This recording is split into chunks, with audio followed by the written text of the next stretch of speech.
Bonjour à tous. Aujourd'hui, je vais vous parler d'un formidable moyen de créer de la musique. En effet, la musique, c'est avant tout le rapport entre pression acoustique et temps. La musique est un moyen d'expression dont on peut retrouver la genèse durant la préhistoire. En effet, elle peut chercher à imiter des bruits de la nature avec une fonction liée à des croyances et des pratiques plus ou moins chamanistes religieuses. Elle est également associée à la danse.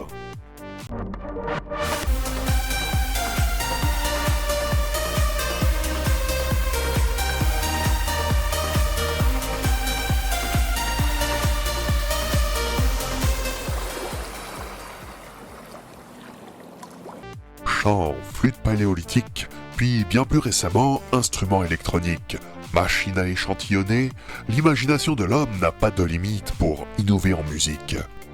Parlons justement d'innovation. Je vais vous parler aujourd'hui du séquençage musical.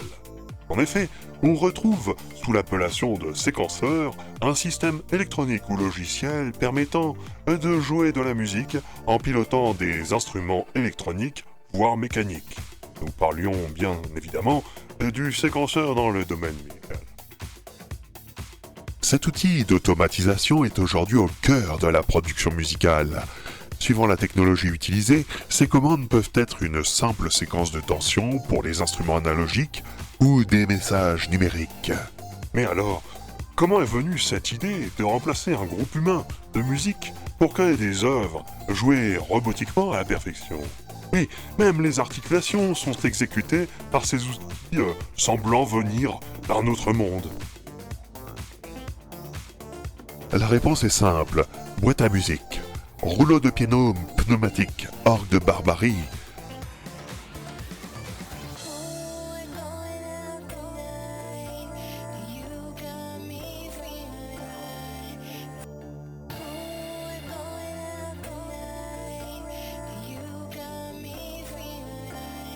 C'est là où 50% du séquenceur a été inventé par la mise en œuvre de partitions non plus au format traditionnel, sous forme de portée, mais plutôt sous forme de rouleau ou autre cylindre mécanique, ou ruban perforé soutenant de petits picots destinés à exécuter une action bien précise ou déclencher mécaniquement une sonorité.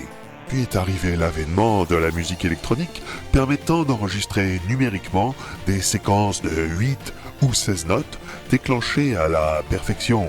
On pourra citer en 1971 le séquenceur du synthétiseur EMS Synthi AKS, celui-ci permettant de séquencer jusqu'à 256 notes. L'arrivée du numérique a permis de gérer des séquences plus détaillées. Le protocole MIDI a été créé dans les années 80 afin de standardiser les instruments et permettant de commenter jusqu'à 16 instruments polyphoniques, avec de nombreux paramètres et effets de vélocité, position de pédale, simulation, entre autres du souffle. Aujourd'hui, avec l'accélération constante des technologies informatiques, les logiciels permettent de gérer un nombre quasi illimité d'instruments, un nombre invraisemblable de notes simultanées et de reproduire n'importe quel son grâce à des échantillonneurs ou autres synthétiseurs.